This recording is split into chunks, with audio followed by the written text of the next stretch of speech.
Hi guys, good morning. Today is Monday and we're about to make our whole day productive. Kung team bahay kayo guys katulad ko at naghahanap kayo ng pagkakakitaan this 2025 pero problema nyo na wala kayong pangpuhunan, maybe this video is for you. So kung interested ka, panoorin nyo hanggang dulo.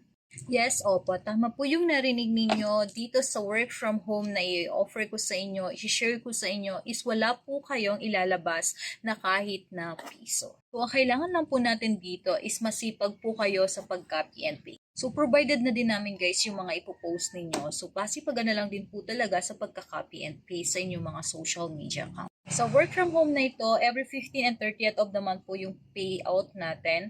And direct po yon sa inyong GCash or sa inyong bank account. Questions, magkano po ba yung possible income? So sabi ko sa inyo, wala tayong ilalabas na kahit na piso na puhunan, pero dito, depende po yung